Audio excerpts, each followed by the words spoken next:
एक कथा के अनुसार कुरुक्षेत्र के युद्ध क्षेत्र को विशाल सेनाओं के आवागमन की सुविधा के लिए तैयार किया जा रहा था। हाथियों का इस्तेमाल पेड़ों को उखाड़ने के लिए किया जा रहा था। ऐसे ही एक पेड़ पर एक गौरैया अपने 4 बच्चों के साथ रहती थी। जब उस पेड़ को उखाड़ा जा रहा था तो उसका घोंसला जमीन पर गिर गया, लेकिन चमत्कारी रूप से उसकी संतानें इस अनहोनी दुर्घटना से बच गई। लेकिन वे अभी बहुत छोटे थे। कमज़ोर और भयभीत गौरैया मदद के लिए इधर उधर देखते रही। तभी उसने कृष्ण को अर्जुन के साथ वहां आते देखा। वे युद्ध के मैदान की जांच करने और युद्ध की शुरुआत से पहले जीतने की रणनीति तैयार करने के लिए वहां आए हुए थे। उस गौरैया ने कृष्ण के रथ तक पहुंचने के लिए अपने छोटे छोटे पंख फड़फड़ाए और किसी प्रकार श्री कृष्ण के पास पहुंची और बोली, हे कृष्ण, कृपया मेरे बच्चों को बचा लो, क्योंकि लड़ाई शुरू होने पर कल उन्हें कुचल दिया जाएगा। सर्वव्यापी भगवान बोले, मैं तुम्हारी बात सुन रहा हूँ, लेकिन मैं प्रकृति के कानून में हस्तक्षेप नहीं कर सकता। गौरैया ने कहा, हे भगवान, मैं जानती हूँ कि आप मेरे उद्धार करता हैं। मैं अपने बच्चों के भाग्य को आपके हाथों में सौंपती हूँ। काल चक्र पर किसी का बस नहीं है। श्री कृष्ण ने एक साधारण व्यक्ति की तरह उस गौरैया को बताया, जिसका आशय था कि वे इस बारे में कुछ भी नहीं कर सकते।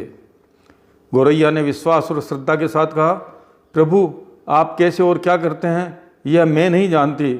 आप स्वयं सृष्टि के नियंता है, यह मुझे पता है। मैं सारी स्थिति एवं परिस्थिति में स्वयं को परिवार सहित आपको समर्पण करती हूँ। बस।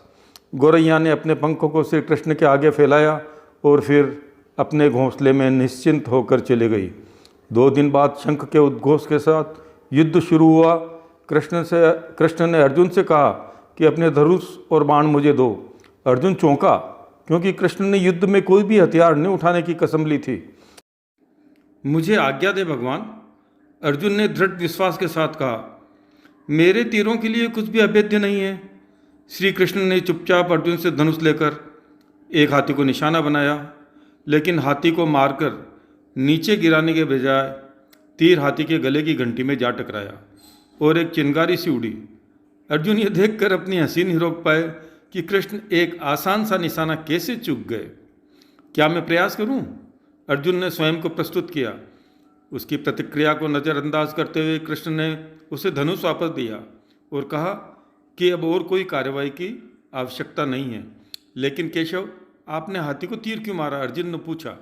क्योंकि इस हाथी ने उस गौरैया के आश्रय, उस घोंसले को जो कि एक पेड़ पर था, उसे गिरा दिया था। कौन सी गौरैया? अर्जुन ने पूछा। इसके अतिरिक्त हाथी तो अभी स्वस्थ और जीवित है, केवल घंटी ही तो टूट कर गिरी है।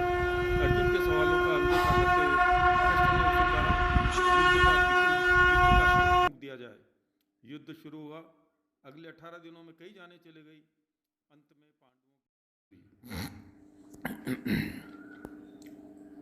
एक बार फिर कृष्ण अर्जुन को अपने साथ युद्ध क्षेत्र में भ्रमण करने के लिए ले गए। कई शव अभी भी वहां थे जो अपने अंतिम संस्कार का इंतजार कर रहे थे।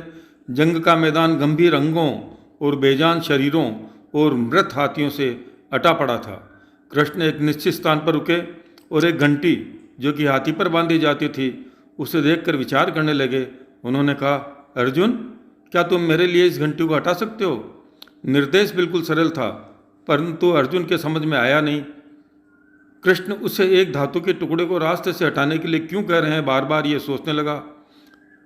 कृष्ण ने कहा, हाँ, यह घंटी, यह वह घंटी है जो उस हाथी की गर्दन पर थी जिस पर मैंने तीर मारा था।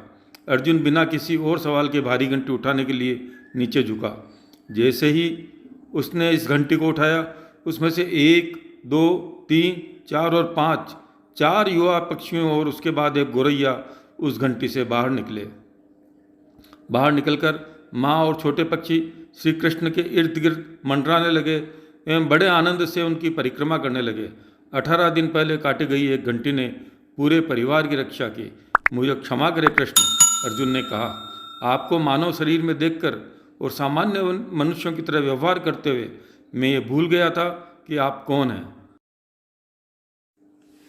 साथियों, आस्था अस्तित्व की नींव है। बिना आस्था के हमारा अस्तित्व एक ऐसे नींव रहित भवन जैसा होगा जो हवा के हर झोंके और आंधी की दया पर निर्भर होता है। इसलिए हमें प्रभु में सदैव आस्था रखनी चाहिए ये इस कहानी से हमें संदेश मिलता है।